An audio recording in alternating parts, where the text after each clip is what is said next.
Good morning. My name is Brenda Kilhofer. I'm from Goodyear, Arizona. Just over 41 years ago, I was born in a United States military hospital in Petersburg, Virginia. My parents and grandparents served in the U.S. Army, protecting our basic constitutional rights. I too served in the U.S. Air Force. I tell you this because I love our country. I am a patriot.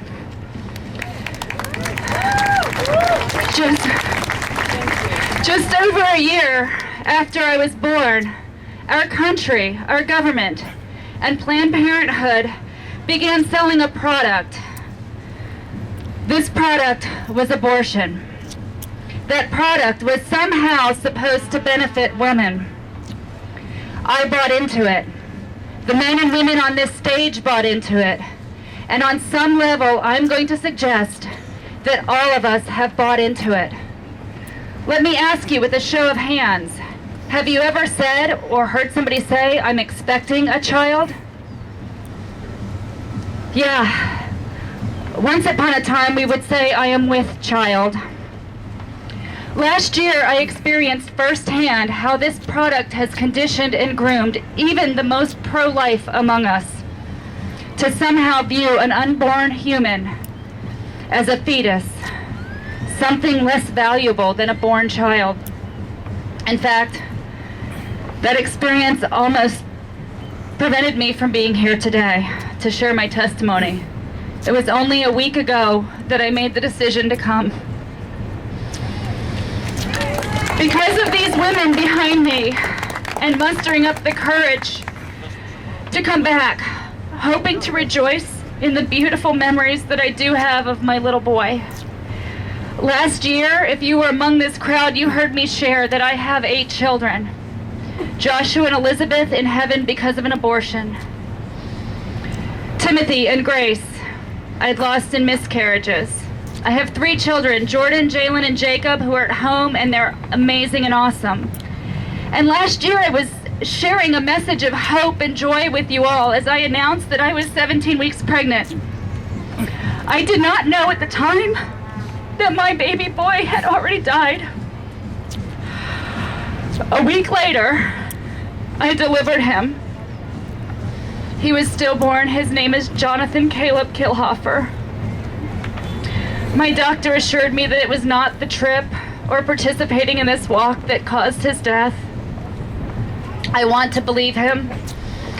But if I'm honest with myself, I still battle with the guilt that perhaps had I not been here, he might be alive today. Or that if I had not had 2 abortions, he would be alive today.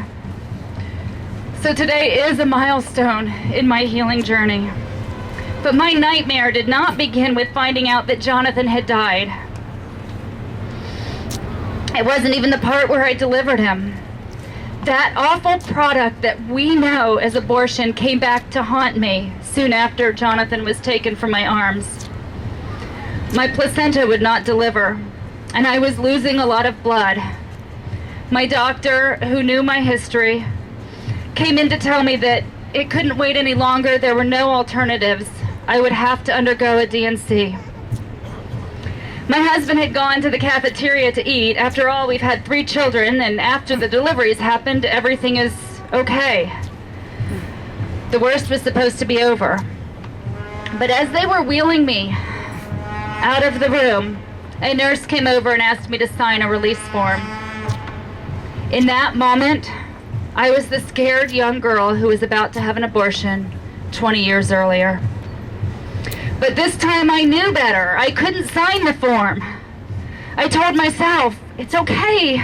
It's not the same. He's already born. You held him. I wanted to throw up. I asked where my husband was. I wanted him to sign it, as if somehow that would release me of the terrible responsibility of the act that I was about to commit to. 2 very different circumstances had collided, and I could not comprehend reality. The nurse told me, "We can't wait for him. You have to go now." I scribbled my name on the paper and I began sobbing. In the hall, I could hear a baby who had just been delivered, crying. I pulled the pillow over my head to try and drown out the sounds. I remember doing the same thing in the recovery room after my second abortion. But the cries I was drowning out then were the cries of other young women who had also bought into this product that was supposed to help us. When I arrived in the OR, I saw my doctor alongside of another man who handed me a cup and told me that it would put me in a twilight sleep. Just as I drank it, I saw him placing stirrups on the operating room table. I remember feeling nothing but terror and panic. That was the last thing I recall. The next morning, when my doctor came in to talk with me, I shared with him that my back had hurt. He explained that it was probably because I fought him. I fought them in the operating room when they tried to position my legs in the stirrup and tried to do the procedure. A few weeks later, somebody told me that her friend who worked at Planned Parenthood had seen that happen over and over again when women were having their abortions. Even after years of rejecting the product of abortion and years of healing and accepting forgiveness, in the blink of an eye, that ever-present reminder of my choice was right back in front of me. I had relived my second abortion, which had completely been lost in my subconscious mind until that very moment, in the midst of my heartbreaking loss. I mentioned earlier that on some level, everyone has bought into this product. Well, let me explain. I knew because of my weekend at Rachel's Vineyard that healing would begin with a mass and a memorial service for our son. And we began planning a funeral for Jonathan, and he was buried at Holy Cross Cemetery. These amazing women from Silent No More were there to support me, along with my friends from Justice for All, and there were many others. But there were more, many of whom were close family members who couldn't understand why we would spend money that we didn't have to bury a fetus. It didn't make sense to most that there would even be a funeral.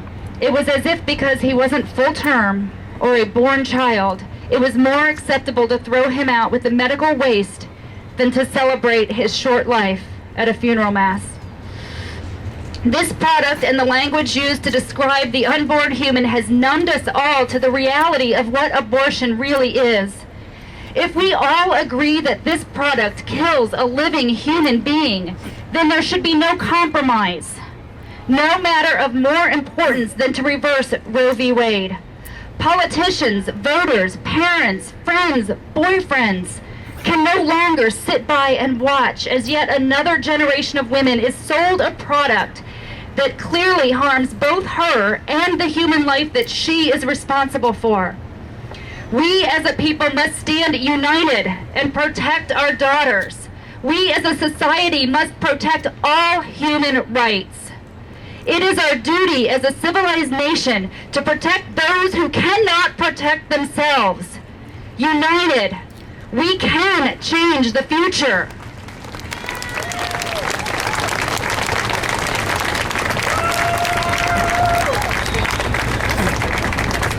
My name's Patricia. I'm from Phoenix, Arizona. My choice has a name: Francesca, Josephine, Anthony, Joseph, and Angelica. They've all died from abortion. They are with our Lord.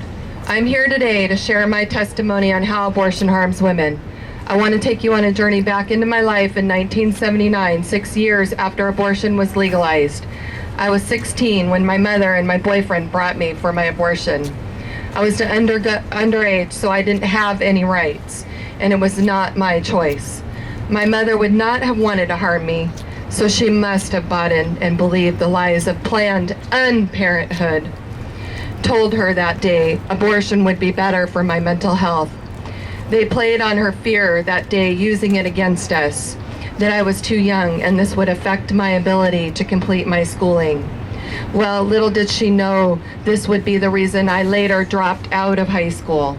She bought into the lies that I would be all right.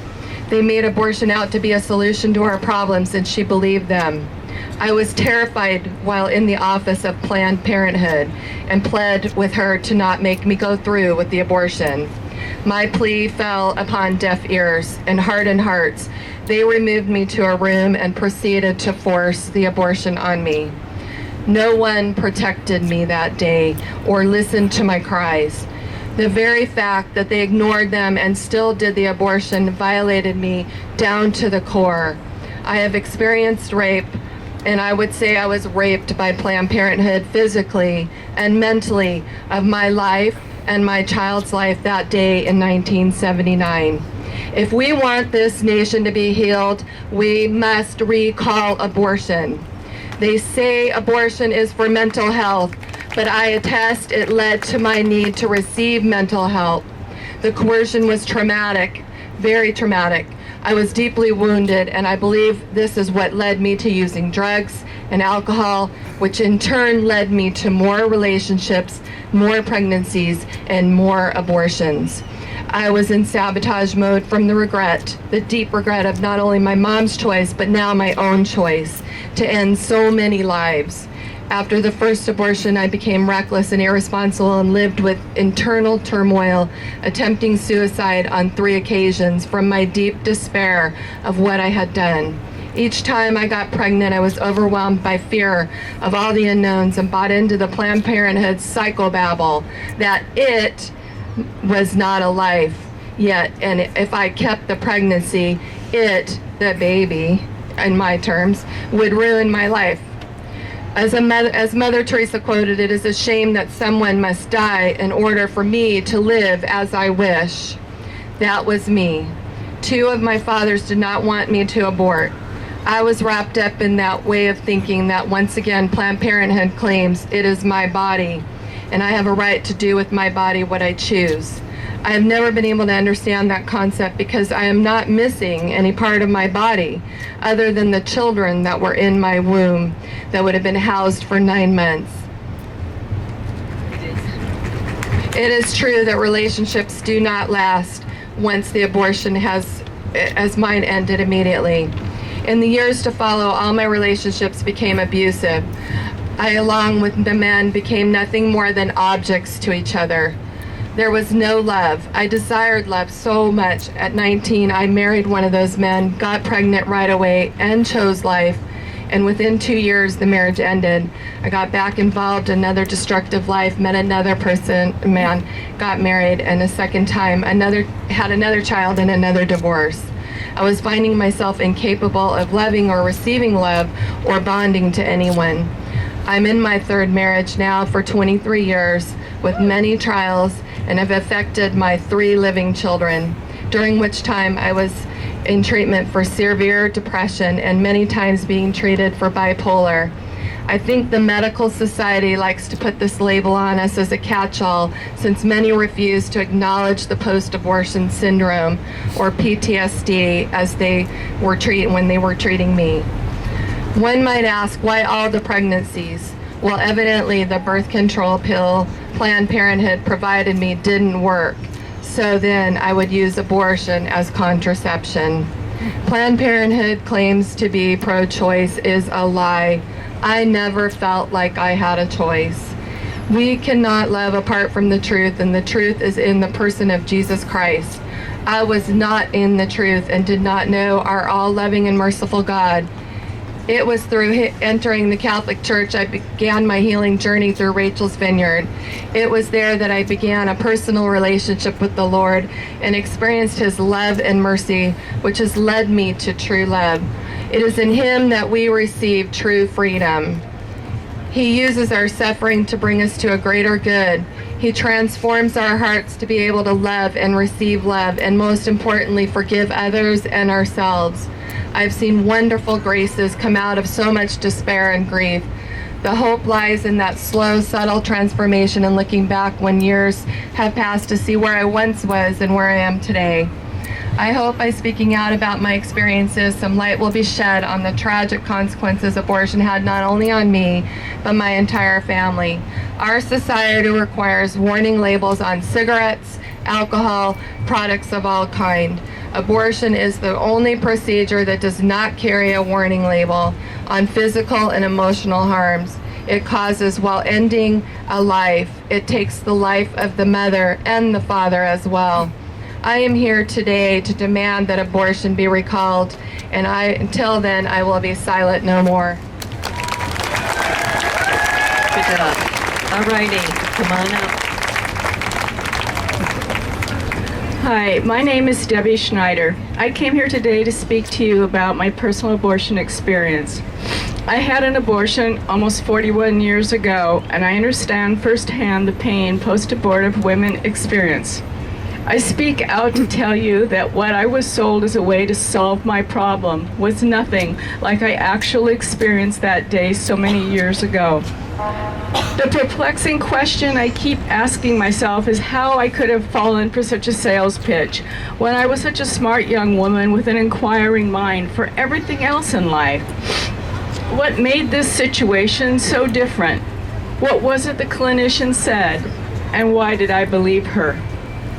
I had my abortion when I was 18 and in my first quarter of college. I had a steady boyfriend of 3 years. We were very much in love and we planned to be married in a few years. It was 1971 and abortion had recently become legal in Washington state. I went into the clinic for a pregnancy test and was sold an appointment for an abortion at an abortionist's office the following week. I believed the sales pitch because I was scared. I wanted to stay in school and accomplish the plans I had made for myself. Thank you. Don't bring Kleenex. I believed the sales pitch because I was scared. I wanted to stay in school and accomplish the plans I had made for myself. I didn't want to disappoint or embarrass my parents. I felt very ashamed that I could have let something like this happen to me. I thought the abortion would just erase what had happened with no consequences for my choice. I bought into the blob of cells lie. It was never presented to me as a baby and was told that I could always have a baby later when we were ready. I bought into the sales pitch because I needed to. I needed to preserve my self-esteem and pride. I needed the nightmare to just go away. What happened to me the next week was something I buried deep inside me for the next 33 years. I was driven by my dad to the clinic and dropped off. I sat alone in silence in the waiting room. Lying on the gurney in the procedure room, I looked around and I could see jars with tiny little pieces of body parts in them. There was a big suction type machine with a large jar by me. I realized that I had been lied to about my 11-week-old baby being a blob of cells. Those jars of body parts were from previous abortions. In those early days, the abortion industry didn't think or care that women would be traumatized by something they paid for and wanted to do. After seeing these jars, I started crying and told them I didn't want to go through with the abortion. I was held down by the nurse and told that it would be over soon. I was terrified as the doctor put his hands and instruments inside me. Tears rolled down my face as he scraped my baby from me and sucked it out into that jar. As I lay there helpless, I felt like I had just experienced the worst form of sexual assault I could possibly imagine, with the private parts of my body grossly violated and my baby dead. I went back out the back door and found my dad's car, where we drove back home in silence. We never spoke about it again. I later told my boyfriend never to speak of it again, and we didn't for the next 3 decades of married life. They never told me that part of me would die that day, and that the love I had with the Father would forever be changed. Of course, if I had known what lay ahead of me, if I had known even basic facts, I know I never would have gone through with it. My boyfriend and I consented to something we knew nothing about because we were not told the truth about anything. We bought into a carefully constructed lie. The important things I want you to know is that choosing abortion comes with a real price. It doesn't come with a warranty that guarantees you that you will be happy with your decision and experience. The true cost is physical, mental, emotional, and spiritual pain that you experience when you are responsible for taking the life of your own child. I felt I had no recourse against the people who had lied to me. By giving my testimony, I am silent no more about the false claims of the abortion industry. Since abortion fails to deliver on its promises, abortion should be recalled. Thank you.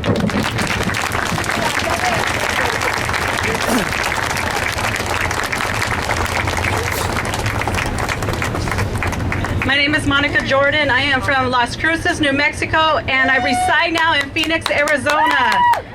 To my husband and children, I am wife and mother. In my life, God has blessed me with the gift of motherhood 5 times over the span of my life. 2 of my children in my life today, as living testaments of the gift of God, has generously provided to my husband and I. Because of the procedure marketed as being good for me, 60% of my immediate family is missing. This is the real testament about abortion, the one Planned Parenthood and the abortion clinics does not want you to know. From an early age, I was dominated by painful emptiness, immaturity, and seeking love way too soon. I chose to befriend people who were not good for me. As an adolescence continued, I found it increasingly difficult to cope with the life due to sexual abuses perpetrated on me by close family members and from neighborhood boys. For me, the denial and lack of security had followed from such breaches of trust. I sought escape from an intolerable situation and found it in a dysfunctional high school sexual relationship. By the end of my senior year, I became pregnant. Terrified at the prospect of having my dreams furthering my education come to an untimely end, I was even more afraid of disappointing my family, fearing the worst. Paralyzed by my financial insecurities, I was compelled to seek an easy fix to what appeared to be an impossible situation. With a heavy heart and confused state of mind, I found myself in my 6th week of pregnancy walking into the barbed wire fence abortion compound in El Paso, Texas. I used an alias to disguise my identity. I remember the putrid stench of the dead that lingered in the waiting room of that facility. This odor was more intensified as I listened to the filthy wailing of the vacuum, which was used to suck out the embryo that was my baby. Although my boyfriend knew, he never discouraged me from the decision, nor did he provide me any comfort during my state of what I only could describe as unconsciousness. I came to learn that this procedure that was sold to me and the profound impact of this so-called service would forever change my life as I knew it. I wish I could tell you that I learned a great lesson after my first abortion experience. My mask remained firmly in place, however, while the lies of the quick-fix pro-choice crowd drowned out any sense that may have been made from the pro-lifers on that sidewalk that day. I became a byproduct of a firmly established pro-choice culture and used abortion to keep consequences and responsibilities at bay. As I aborted my 2nd and 3rd babies, I plummeted into the lifestyle that corresponded to how I felt in the inside. My dark soul was consistent with the lack of emotion, loss of wanting a committed relationship, reckless sexual behaviors, and self-destructive drinking. I stumbled upon the notion that I had abandoned all my values, my dignity, and myself, and therefore had nothing to live for that served any purpose. All that remained was the guilt and shame of the person I had been before the abortions. Had I known then what I know now, I would have never bought into the lies that abortion clinics sold me. Abortion is not a choice. For me, it was prison. There's no such thing as a choice to kill, but that is mistakenly and dreadfully what they tried to peddle. That lie is what cost me my freedom and integrity, and what cost me 3 babies their lives. Abortion is the greatest destroyer of love and peace. It teaches us that we can use violence and killing to get what we want. It diminishes the value of an entire group of people, the unborn. The irony of placing oven mitts over the ice-cold stirrups to make me feel comfortable is in stark contrast to the final horrific moments of my child's very short life. It would be another 12 years before I found that I could no longer endure the weight of the chains that shackled me to the guilt of my abortions. The side effects were horrific. I regret these actions with every fiber of my being, and it was then that I found the courage to beg for mercy from our Lord and Savior Jesus Christ. Face down, while at the foot of the cross I was set free. I asked Jesus to create in me a clean heart and renew me with an upright spirit. He picked me up right then, and that's where he met me. Psalm 23, the Lord is my shepherd, I shall not want. He maketh me lie down in green pastures. He leadeth me beside still waters. He restoreth my soul. The path of change and recovery has not been easy. Through God's grace, I have learned to forgive myself. I have been blessed in the journey. Today, I've been restored to a true dignity and a new freedom. I am no longer shackled by the weight and guilt of my shame. I have been given the grace and courage to stand here boldly before you today and insist that women and men deserve better than abortion. As consumers, we have rights. We have a responsibility to our culture to speak out about this deadly product. I wish I never would have bought this awful product that is abortion. I will continue to devote my life to this message and to remain silent no more. Thank you. All righty. Here you go. My name is Patti Smith. I'm from San Diego, California. I've had 2 abortions, one in the mid-70s and one in the early 80s. I didn't think twice about the first abortion because my career was on the rise. And when I got pregnant again, I decided to keep the baby, then changed my mind with the urging of family and friends, again because of my career. Both abortion experiences were the same. I recall them like they were yesterday, and they were over 30 years ago. The clinics were cold and sterile. There was no one there to provide any type of comfort or assurance. They treated the abortions like they were as routine as a dental filling. The sound of the vacuum echoed through my ears, and the tugging felt like there was something trying to hold on with all its might. There was something trying to hold on, my children. When I left the clinic both times, instead of feeling relief, I felt empty, like I left something behind. I did, my children. I was a party girl to start with, but after my first abortion, my promiscuity escalated, as did my drinking, and I was hell-bent on self-destruction. After my second one, my life went completely out of control. I lost so very much during those days, including the love and respect of my family, friends, and co-workers. But most importantly, I lost the love and respect of myself. I also purposely lost the ability to have a child, as I convinced a doctor to give me a tubal ligation at the age of 30. I didn't know then, but I know now I was punishing myself for the abortions and I didn't deserve to be a mother. 15 years ago, I finally reached the point where I could no longer stand to look in the mirror because of how far down the abyss of depravity I had gone. That brought me to believe suicide was the only alternative. God had other plans, and I was admitted to a psychiatric hospital and then to rehab. Although successful in maintaining my sobriety, my soul was still heavy and I didn't know why. A few years ago, I attended a church seminar and heard a woman speaking about her abortion and how it affected her, and it was like she was talking directly to me. She spoke about post-abortive healing retreats, and I immediately knew that's where I needed to be. The woman that was speaking just happened to be Leslie Bernoli, San Diego Silent No More coordinator. I signed up for the next retreat, which started me on my wonderful journey of healing and forgiveness. I learned the guilt, shame, and self-hatred I had over the abortions had been buried deep within my soul, and my drinking and promiscuity was a way to keep it buried. I numbed myself with booze, and I slept around for what I thought at the time was love and acceptance.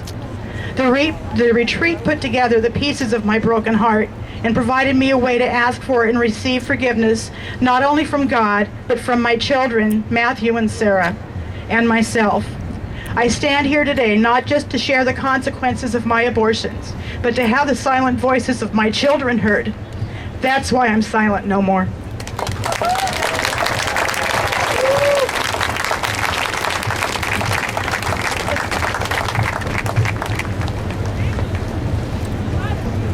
Hi, my name is Leslie Berdoli from San Diego, and I had an abortion when I was in college in the 70s, and I should have had no adverse effects at all because at the time I was pro-choice. I can't even say it. I was pro-choice. I was not affiliated with any religion, and I believed in the right to choose. I even sadly supported Roe versus Wade. So when I was in a crisis situation, I didn't have a problem going to Planned Parenthood.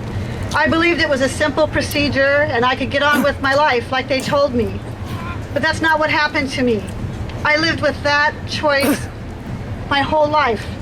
Decades later, I'm still suffering from flashbacks.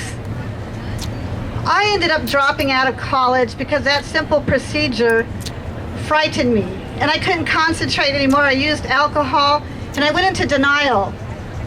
It wasn't until I got married and I had a pregnancy with my husband, and the flashbacks of the abortion experience started popping up again. And each child that I had brought back the memory. My first child, the pregnancy was a long,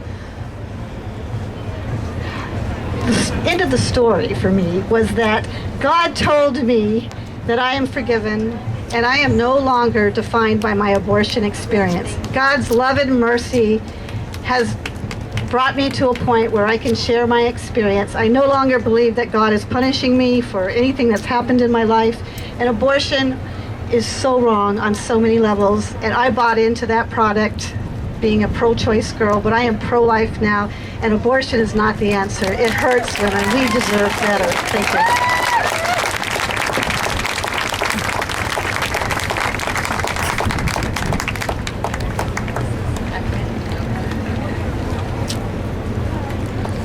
Hi, I'm Peggy, and I'm here from East Tennessee today, and I'm an RN.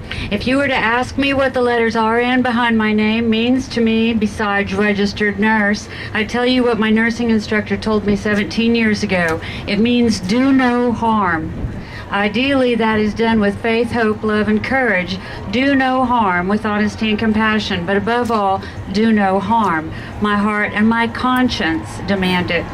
35 years ago, my conscience was overridden by a stress-filled life and a law that made it legal to eliminate an inconvenient pregnancy. My 2 sons were never to know their little sister because of the abortion that I had that ended her short life. I have never regretted anything more. My heart and my conscience screamed my guilt. Little James was 2.5 and Chris was 13 months old when I found out about being pregnant again.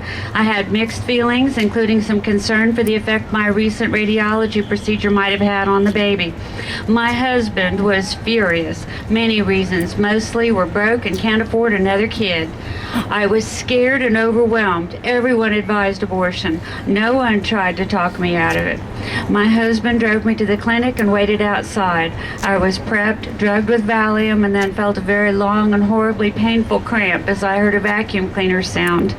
I remember sobbing as I dozed off. Then I was awakened, got dressed, and my husband drove me home.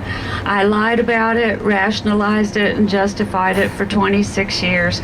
But the abortion not only killed my innocent baby, it damaged me physically, mentally, emotionally, and spiritually. Because of the physical damage done to my uterus from the suction abortion, I had to have a hysterectomy 3 months later. My inner despair and resulting depression made it easier to use and abuse myself in many ways for many years. I knew that God was angry with me, so I stayed away from church.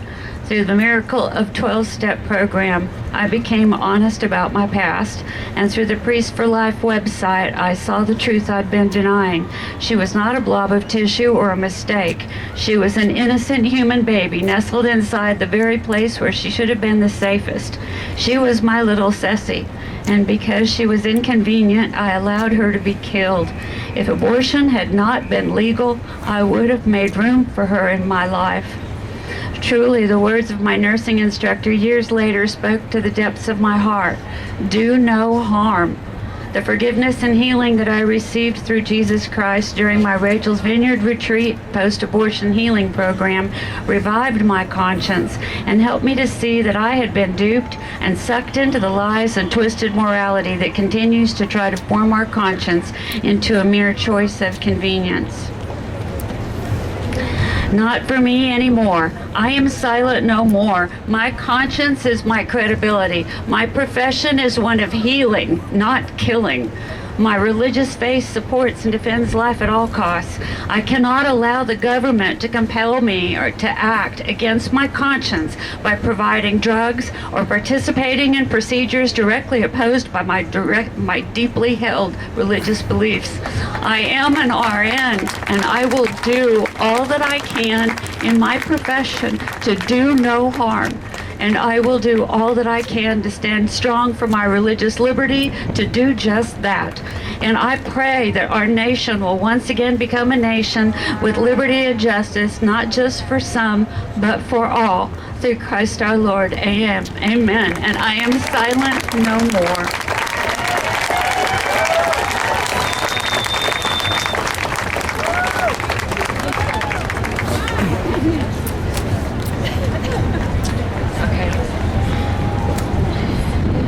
There's no way that I should be talking to you today. In high school and college, I was so sure of myself. I graduated in 1973 from high school when abortion was newly legal. and the sexual revolution was raging. Every chance I got, I debated in favor of abortion and repeated the pro-choice mantras: no more unwanted, handicapped, or abused children, and nobody should impose their morality on me, and the state has no interest in protecting women's health. No, excuse me, the state has an interest in protecting. Oh, it's wrong now, isn't it? Yes. Legal abortion will be safe, and no more coat hanger abortions. A woman should have the right to her own body in case her birth control fails. And I was 15 when I went on the pill. By the time I was 23, I was pregnant by somebody I met on a week-long cruise. I was in the classroom lab in college, and I gave myself a pregnancy test, and a classmate saw me, and she said she knew the number to call. I wouldn't have to tell my parents. The abortion clinic was 250 miles away, and I told everybody I was going to a party. And at the clinic, I remember they said I didn't need any counseling because I was so sure of myself. I remember paying them about $320 in advance, and there was a woman in the waiting room crying to a friend, and her friend assuring her that since she was getting a divorce, she had to get this an abortion. I remember paying them $320 in advance and being in line with lots of other women and meeting the abortion for a brief instant beforehand. And I remember hearing some women weeping as they came off the anesthesia and asking, what is wrong with them? But I couldn't let it bother me, so I reacted with callous disregard. And finally, I met my husband and experienced the joy of 32 years of monogamy for the first time. After we had children, my mind kept returning to my first pregnancy, and I wasn't prepared for this reaction. They had said that it would be all over. I became transfixed on abortion, and I began to read everything I could get my hands on about it. And the slogans just weren't cutting it anymore. Common sense led me to the truth that there was a fertilized egg alive and growing in my womb the same way my other children were. One day I called the abortion clinic and I asked for my medical records, and I found the pathology report to be very disturbing. Fetal parts identified, and I called the family clinic that dispensed the pill to me and shared my regret and devastation, and all they could tell me was, go see a psychiatrist. Now I lost my place. I felt betrayed. I felt betrayed because I knew I didn't think I was mentally ill. In my heart, I knew that it's a normal reaction for a mother to grieve the loss of a child. It is a child, and it was my child. And so I withdrew in exile to hide my shame, and I isolated myself in privacy with my secret for 35 years. I hated myself, and I decided I had to talk to someone, and the first person I told was a priest, and it was through Project Rachel. And he cried with me, and he listened to me, and he wasn't judgmental at all, and he offered me support, and he told me of the power of love and forgiveness of God, and assured me that joy was possible for me. And I'll tell you that abortion has lifelong